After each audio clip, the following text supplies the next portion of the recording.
গোলের মাল চুরি।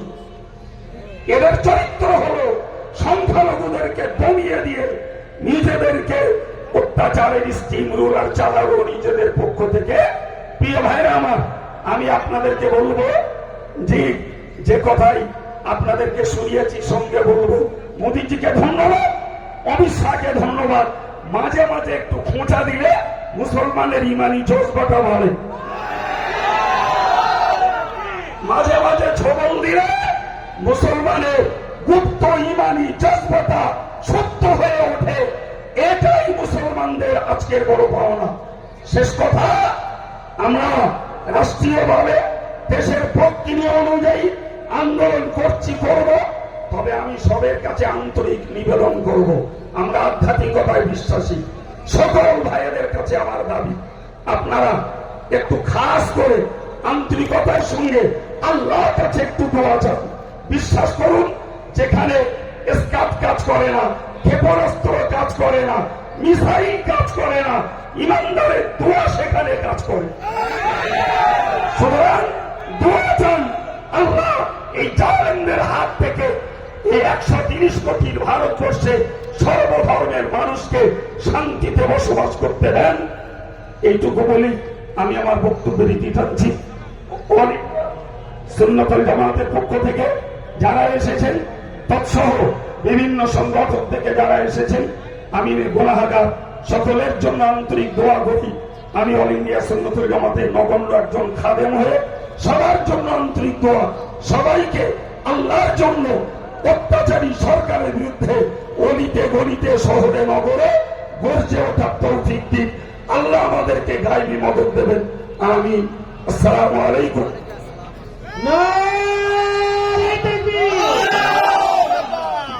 আর তিনজন বক্তা বক্তব্য রাখবেন। ফুরফুরা শরীফের দুই পীরজাদা আছেন, পীরজাদা সওবান সিদ্দিকী হুজুর, পীরজাদা ইমরান উদ্দিন সিদ্দিকী হুজুর।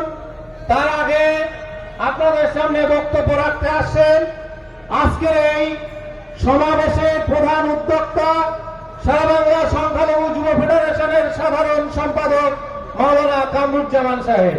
তার কাছে আমরা মূল্যবান বক্তব্য শুনব। মঞ্চে সম্মানীয় অতিথি মন্ডলী, আমার সংগ্রামী বন্ধুরা, আপনারা আমাদের ডাকে সাড়া দিয়ে, বিভিন্ন মুসলিম সংগঠনের ডাকে সাড়া দিয়ে আজকে এখানে নিজেদের জান, নিজেদের মাল, নিজেদের সময়কে কোরবানি করে এসেছেন। কেন? আল্লাহর জায়গা মসজিদকে বাঁচাতে হবে, মাদ্রাসার জায়গা বাঁচাতে হবে, কবরস্থানের জায়গা বাঁচাতে হবে, ঈদগাহের জায়গা বাঁচাতে হবে। কার নজর থেকে? শকুনের নজর পড়েছে। শকুনের নাম কি? শকুনের নাম কি? শকুনের নাম নরেন্দ্র মোদী। ফলে ওই শকুনের নজর থেকে আজকে আমাদের ওয়াকাফ সংশোধনী বিলকে রিজেক্ট করে আমাদের আল্লাহর সম্পত্তিকে বাঁচানোর দায়িত্ব আমাদের। আজকে আমরা কিন্তু কুটুম বাড়ি আসিনি, লড়াই করতে এসেছি। আর লড়াইয়ের ময়দানে শেষ পর্যন্ত থাকবো ইনশাআল্লাহ, শেষ পর্যন্ত থাকবো। বিভিন্ন দরবারে গিয়েছি, ইমরান সিদ্দিকী ভাইজানের কাছে অনুরোধ করেছি, উনি এসছেন। মৌলানা আব্দুল কাইম সাহেবের কাছে অনুরোধ করেছি, এসছেন। সবাই এসছেন। আপনারা তাদের সম্মান, তাদের আদব রেখে সময় কাটাচ্ছেন। আমি বক্তব্য দেব না, দুটো কথা আপনাদের সামনে বলি। এই বিল প্রতিহত করা আমাদের দায়িত্ব। আমরা যেমন এই বিলের বিরুদ্ধে, নরেন্দ্র মোদীদের ষড়যন্ত্রের বিরুদ্ধে যেমন চোখে চোখ রেখে কথা বলবো, কেননা আমরা আল্লাহ ছাড়া কাউকে ভয় করি না, ঠিক তেমন ভাবে আমাদের রাজ্যের শাসক দল যারা বিজেপি বিরোধী বলে, যারা সাম্প্রদায়িক শক্তির বিরোধী বলে, ধর্মনিরপেক্ষ শক্তি মনে করে যাদেরকে আমরা নির্বাচিত করেছি, তাদের বলবো দিল্লিতে যাবেন, পার্লামেন্টের মধ্যে ভোট চোখে চোখ রেখে লড়াই করবেন।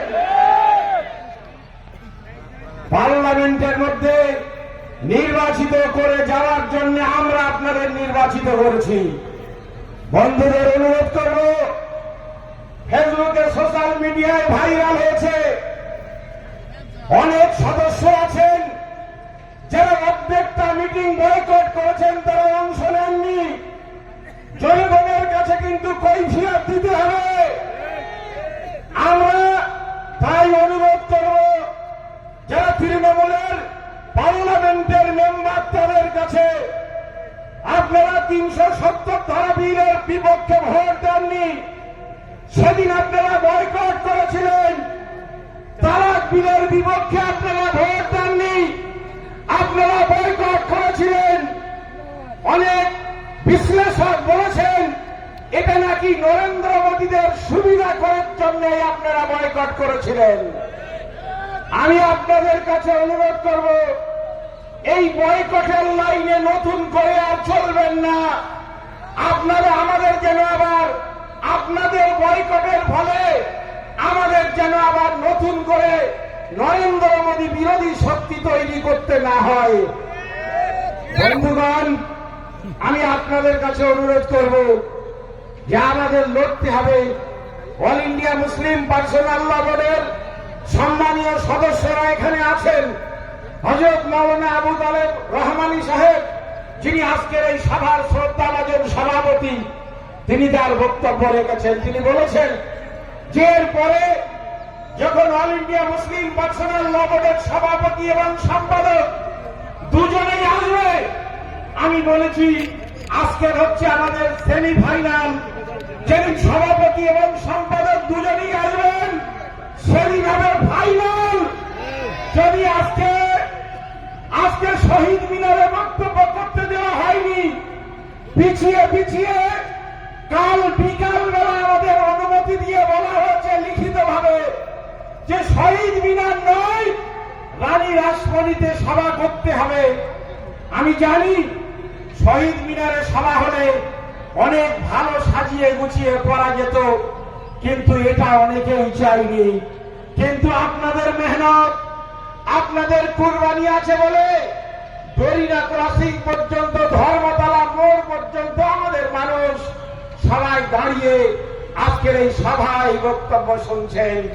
আমাদের আন্দোলনকে হারাতে পারেনি, অশুভ শক্তির হাজারো ষড়যন্ত্র আমাদের হারাতে পারেনি।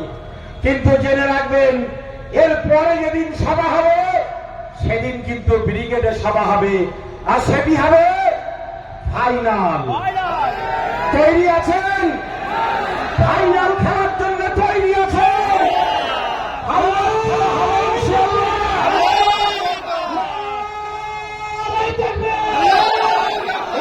মুসলিম পার্সোনাল ল বোর্ড জিন্দাবাদ, মুসলিম পার্সোনাল ল বোর্ড জিন্দাবাদ। পশ্চিমবঙ্গের সমস্ত ওয়াকফ সম্পত্তি জবরদখল মুক্ত করতে হবে। আমাদের আজকের সভার শ্রদ্ধাভাজন সভাপতি বলেছেন যে আমরা মাননীয় মুখ্যমন্ত্রীর সঙ্গে দেখা করতে চাই। আমি একাধিকবার যেমন ইমেলে পাঠিয়েছি, না পেলে বাই পোস্ট, স্পিড পোস্ট করেও মাননীয় মুখ্যমন্ত্রীকে চিঠি দেওয়া হয়েছে। আমরা আশা করব যে তিনি অল ইন্ডিয়া মুসলিম পার্সোনাল ল বোর্ডের যারা দায়িত্বশীল, যদি মনে করে যে কামরুজ্জামানের সাথে দেখা করবে না, ও প্রতিবাদী মুখ, ওর মুখটা ভালো লাগে না। আমি যতদিন রাজ্যের বিরোধী নেত্রী ছিলাম ততদিন কামরুজ্জামানের আন্দোলন ভালো লাগতো। এখন মুখ্যমন্ত্রী চেয়ারে বসেছি, কামরুজ্জামানের প্রতিবাদী মুখ ভালো লাগে না। আমি দায়িত্ব নিয়ে বলছি আমি নবান্নে যাব না, কিন্তু আমাদের সর্বোচ্চ সম্মানীয় সংগঠন অল ইন্ডিয়া মুসলিম পার্সোনাল ল বোর্ডের সঙ্গে মাননীয় মুখ্যমন্ত্রীকে দেখা করতেই হবে। এটা আমি তাদের কাছে অনুরোধ রাখছি, দাবি করছি। ফুরফুরা শরীফের পীর সাহেবরা আছেন আমাদের কাছে অত্যন্ত সম্মানীয় আর শ্রদ্ধার, তাদের সঙ্গেও মাননীয় মুখ্যমন্ত্রীকে সময় দিতে হবে। আমাদের অনেক সমস্যা আছে। গতকাল একটি মেয়ে সারা দিন বসিরহাট এসডিও মহকুমা শাসকের অফিসে বসে কেঁদেছে, আত্মহত্যা করার হুমকি দিয়েছে। আমি তাকে বসিয়ে বুঝিয়েছি বলেছি মা তুমি সবর করো। কেন না সে ডাক্তারি পড়ার জন্য ভর্তি হতে চায়, ওবিসি কোটায় মেডিকেল পড়ার সে সুযোগ পেয়েছে। শুধু একটি নন ক্রিমিলিয়ার সার্টিফিকেট দরকার। এসডিওর কাছ থেকে, বসিরহাট মহকুমা শাসকের কাছ থেকে, বারাসাত ডিএম অফিস বলে দিয়েছে, খোদ ডিএম বলে দিয়েছে যে মেয়েটিকে সার্টিফিকেট দেওয়া হোক। তারপরেও মেয়েটিকে সার্টিফিকেট দেয়নি বসিরহাট এসডিও। তাই মেয়েটির এত মেহনত বৃথা হয়ে গিয়েছে, সে কিন্তু মেডিকেলে ডাক্তারি পড়ার সুযোগ পায়নি। আমাদের ক্ষোভ আছে, যন্ত্রণা আছে, ওবিসি থেকে আমাদের ছেলে মেয়েরা তারা বঞ্চিত হচ্ছে। মুখ্যমন্ত্রী আপনি তো শিক্ষার কোটায় মুসলিম ছেলে মেয়েদের শিক্ষার কোটা বেঁধে দিয়েছিলেন, সংরক্ষণ দিয়েছিলেন। অনুগ্রহ করে আপনি হস্তক্ষেপ করুন। আমার বিশ্বাস মুখ্যমন্ত্রী যদি চান যে ওবিসি এই সমস্যার সমাধান করবেন, 24 ঘন্টা সময়ের মধ্যে মুখ্যমন্ত্রী এই সমস্যার সমাধান করে দিতে পারেন। ভোট শুধু আমার হিন্দু ভাইরা দেন না, ভোট কিন্তু মুসলমান ভাইরাও দেন। এবং মুসলমান সম্প্রদায়ের মধ্যে তৃণমূল যা ভোট পেয়েছে তার 70 থেকে 80% ভোট মুসলিম ভোট পেয়েছে। বলুন পাইনি? তাহলে ভোট আমরা দেব, আর নোট অন্যেরা নেবে, চাকরি অন্যেরা নেবে।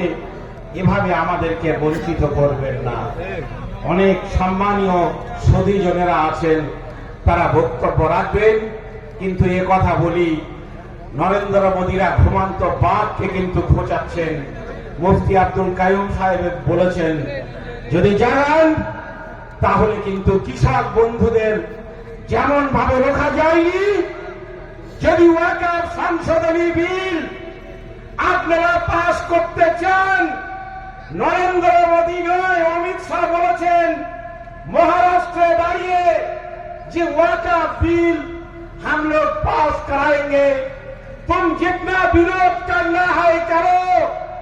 আপনি পুলিশ নিয়ে পার্লামেন্টে দাঁড়িয়ে বিল পাস করাবেন, কিন্তু গোটা ভারতবর্ষের রাজপথকে অবরুদ্ধ করে দেওয়ার জন্য আমরা সে দায়িত্ব পালন করব। পার্লামেন্টের বাইরে বাড়াবার সুযোগ অমিত শাহ এবং নরেন্দ্র মোদী থাকবে না। যদি মোদী অমিত শাহ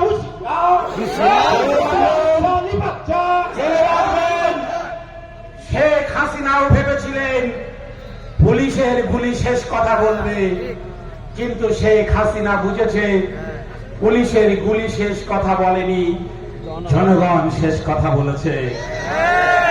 দিল্লির মসনদে যারা বসে আছেন শিক্ষা নিন, জনগণ কিন্তু শেষ কথা বলবে। আমি আপনাদেরকে সম্মানীয় বক্তাদের বসিয়ে রেখে বক্তব্য দেব না। আপনারা সামনে এখন বক্তব্য রাখবেন আমাদের পীরজাদা ফুরফুরা শরীফ থেকে এসেছেন। তারপরে আমাদের পীর সাহেব বক্তব্য রাখবেন ইমরান উদ্দিন সিদ্দিকী সাহেব। তার আগে আমাদের ভাইজান পীরজাদা সোহবান সিদ্দিকী সাহেব, তিনি আপনাদের সামনে খুব সংক্ষেপে বক্তব্য রাখছেন।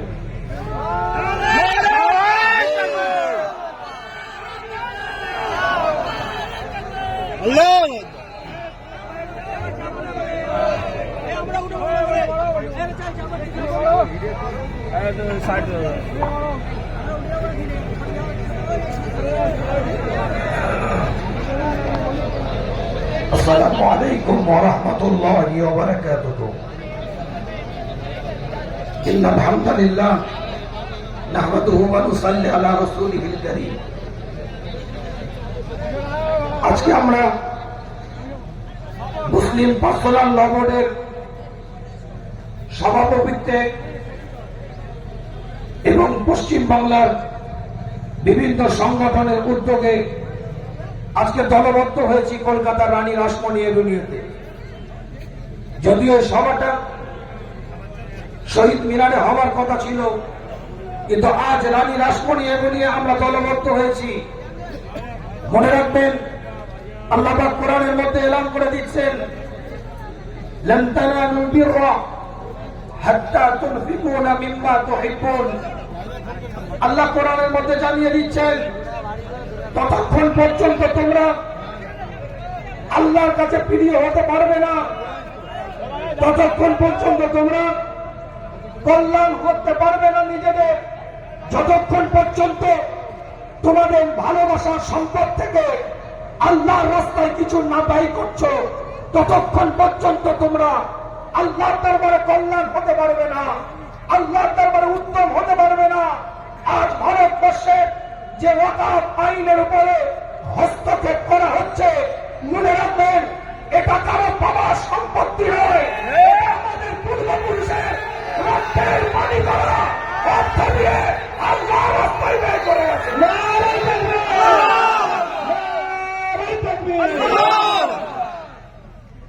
আল্লাহ নবী আল্লাহ রসুলের যুগে একজন সাহাবা এসে সরকারে কায়নাতের দরবারে, মদিনাতুল আলের দরবারে, ইমামুল মুরসালিনের দরবারে এসে বলছে, হুজুর আমার 7টা বাগান আছে, 600 খেজুরের গাছ আছে। আল্লাহ নবী আল্লাহ রসুলের দিকে তাকিয়ে বলছে, হুজুর কি করব? হুজুর বললেন, তুমি আল্লাহর রাস্তায় দান করে দাও। উমর ইবনুল খাত্তাব রাদিয়াল্লাহু তাআলা আনহু তিনি হুজুরের দরবারে এসে, সরকারে কায়নাতের দরবারে এসে, মদিনাতুল আলের দরবারে এসে বলছে, হুজুর আমি খাইবারের বুকে একটা সম্পদ পেয়েছি, সেই সম্পদটা কি করব? বর্তমানে যেটা সৌদি আরবের মধ্যে অবস্থিত খাইবার, এই খাইবারের বুকে একটা সম্পদ পেয়েছি, ওটা কি করব? আল্লাহ নবী আল্লাহ রসুল বললেন, তুমি আল্লাহর রাস্তায় দান করে দাও। এটা আজ থেকে নয়, আল্লাহর রাস্তায় কোন জিনিসকে পার্মানেন্ট ভাবে ব্যয় করার নাম ওয়াক্ফুলিল্লাহ। আজকে আমাদের পূর্বপুরুষ আমাদের এই সম্পদগুলোকে দিয়ে দিয়েছিলেন মসজিদের জন্য, মাদ্রাসার জন্য, মক্তবের জন্য, আপনার কিছু জনহিত কাজ করার জন্য। একটা হচ্ছে রিলিজিয়াস পারপাস, আর একটা হচ্ছে সোশ্যাল কাজ। এই দুটো কাজে এই সম্পদের আয়টা ব্যয় হবে। এতদিন আমরা লড়াই করেছি, আজকে জানিয়ে দিতে চাই, রানী রাসমণি থেকে এতদিন আমরা লড়াই করেছিলাম এনআরসির বিরুদ্ধে, লড়াই করেছিলাম এনপিআর এর বিরুদ্ধে, লড়াই করেছিলাম সিএএ বিলের বিরুদ্ধে।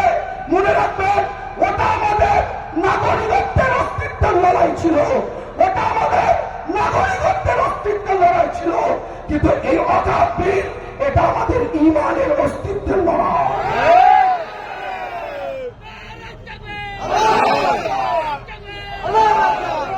এই ঈমানের অস্তিত্বের লড়াই আমাদের আগে আসতে হবে।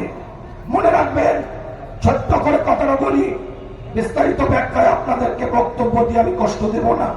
বিভিন্ন জায়গা থেকে মানুষ এসেছেন। আপনারা ভারতবর্ষ 1913 খ্রিস্টাব্দে স্বাধীনতার পূর্বে ওয়াকফের উপরে ব্রিটিশ পিরিয়ডে একটা বিল আনা হয়।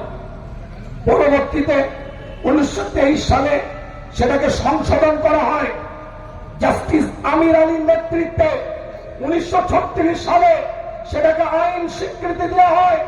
স্বাধীনতার পরে 1954 খ্রিস্টাব্দে নতুন করে আবার ওয়াকফে সংশোধনীয় বিল নিয়ে আসা হয় এবং শেষবার 1995 সালে শেষ আপনার সংশোধন করে ওয়াকফ বিল আনা হয়।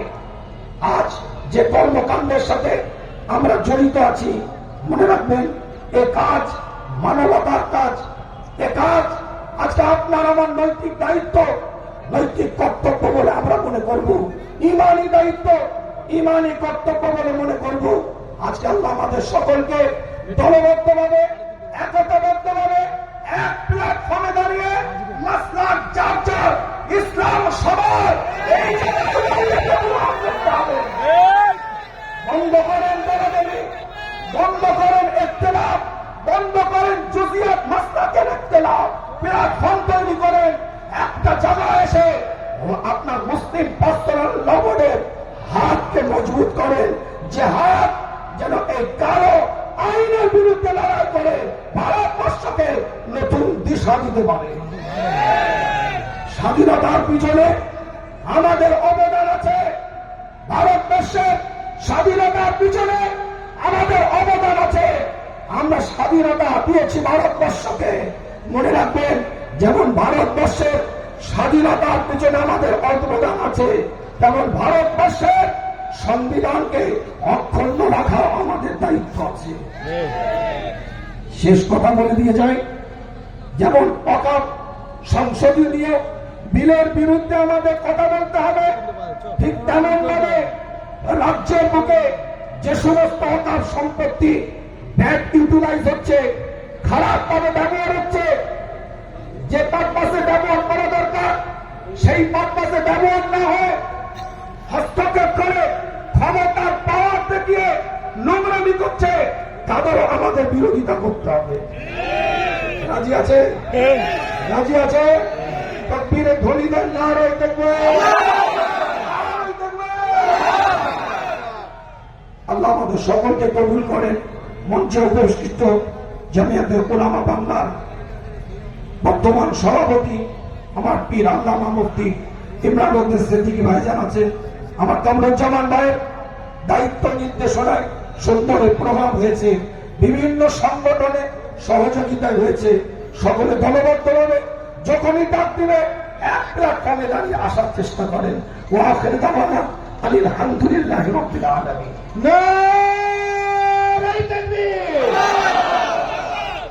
ইতিমধ্যেই মঞ্চে আমরা পেয়েছি অল ইন্ডিয়া মুসলিম পার্সোনাল ল বোর্ডের মহিলা শাখার আরো একজন মেম্বার জনাবা উজমা আলম সাহেবা, তিনি এসছেন। আমরা সকলের পক্ষ থেকে তাকে আন্তরিক অভিনন্দন, ভালোবাসা জ্ঞাপন করছি। আর একজন প্রিয় ভাই আমাদের অভিভাবক জনাব হায়দার আলী সাহেব, তিনি মঞ্চে আছেন। তাকেও আমরা আজকের এই ঐতিহাসিক সভা থেকে আন্তরিক অভিনন্দন, ভালোবাসা জ্ঞাপন করছি। এখন আমরা সুন্নতে নবাবির উপর একটি নাচ শুনব, আমাদের ইমানের জজবাটা বাড়বে ইনশাআল্লাহ। ভাই জসিমউদ্দিন এখন আপনাদের সামনে একটি নাচ পরিবেশন করবে, তারপরে আমাদের পীর সাহেব হুজুর দোয়া করবেন এবং কিছু কথা রাখবেন। আসসালামু আলাইকুম ওয়া রাহমাতুল্লাহ। ওগো মুসলিম, ওগো মুসলিম, ও মুসলিম,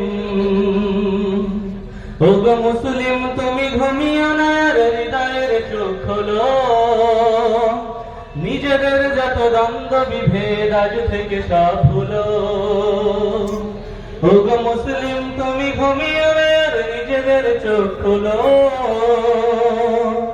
নিজেদের যত দ্বন্দ্ব বিভেদ আজ থেকে সব ভুলো। ও মুসলিম, ও মুসলিম,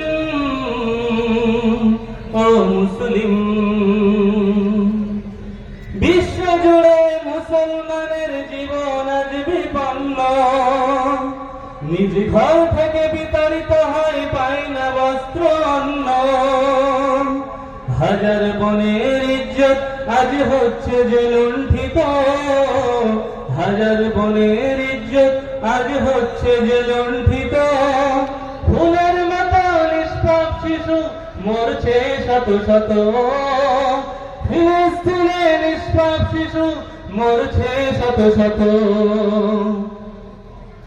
একবার বাংলায় যাদের উঠলে ওঠে প্রাণ, যে দেখো আজ চুপ করে আছে সেই সব বেঈমান।